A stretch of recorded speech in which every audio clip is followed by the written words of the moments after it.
আপনি দেখছেন আমাদের বিশেষ পডকাস্ট অনুষ্ঠান জাগো মনুষ্য। এই অনুষ্ঠানের মাধ্যমে আমাদের বিশেষ অতিথি সন্তান দলের সম্মানীয় প্রেসিডেন্ট শ্রী শঙ্কর সরকার মহাশয় প্রকৃতি ও মহাবিশ্ব সম্পর্কে আমাদের সবাইকে সচেতন করবেন। এই অনুষ্ঠানটিতে ধর্ম, রাজনীতি, বর্ণ এবং আরও বিভিন্ন বিষয়ের কথা মানুষকে জানিয়েছেন। প্রকৃতির দান সার্বজনীন, জন্মগত অধিকার অনুসারে universal birth right given by the nature to all.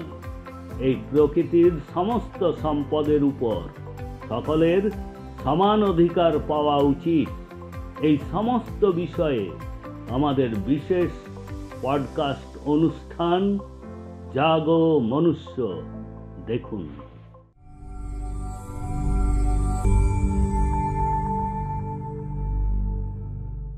Ram Narayan Ram. আপনি কি জানেন, যদি পৃথিবী থেকে ব্যক্তি মালিকানা সরিয়ে দেওয়া হয় তবে মানুষের জীবনে তার প্রভাব কি পড়বে?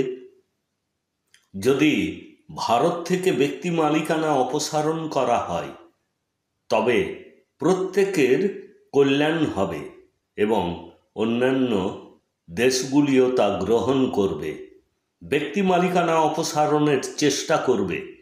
প্রতি বছর ভারত সরকার ট্যাক্সের 100% উপার্জনের মধ্যে 45% টাকা সামরিক বাহিনীতে খরচ করে, 20% টাকা অন্যান্য সুরক্ষা ক্ষেত্রে এবং মন্ত্রী, বিধায়ক, এমপি, সরকারি কর্মচারীর বেতন দিতে চলে যায়।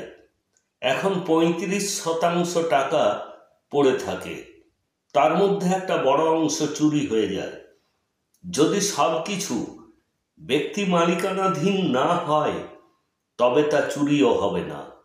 যদি স্বতন্ত্র মালিকানা অপসারণ করা হয় তবে এই অর্থের সাহায্যে ভারতের বিকাশ হতে পারে এবং 25% টাকা প্রতিটি ব্যক্তিকে প্রত্যক্ষ পরোক্ষ পদ্ধতিতে দেওয়া যাবে, পরিষেবার জন্য, উন্নয়নের জন্য পাবে।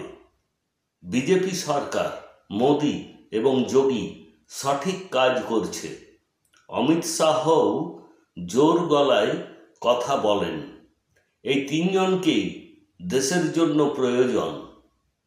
যদি ব্যক্তি মালিকানা তুলে দেওয়া হয় তবে 100% অর্থ জনসাধারণের জন্যই থাকবে। সরকার এর থেকে কল্যাণ করতে সক্ষম হবে।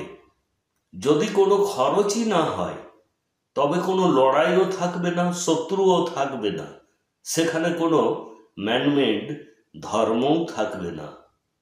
যে ধর্ম গ্রহণ করে ব্যক্তির জন্ম, সেই ধর্ম থেকে তাকে কেউ সরাতে পারে না যতক্ষণ না সে মারা যাবে। সমস্ত ধর্মের শিশু তার ধর্মের নাম নিয়ে জন্মগ্রহণ করে কি? করে না। তাই এটি প্রমাণ করে যে প্রত্যেকে একই পিতামাতার সন্তান। প্রত্যেককে একসাথে এক জায়গায় ডেকে তাদেরকে প্রকৃতি সম্পর্কে বলতে হবে।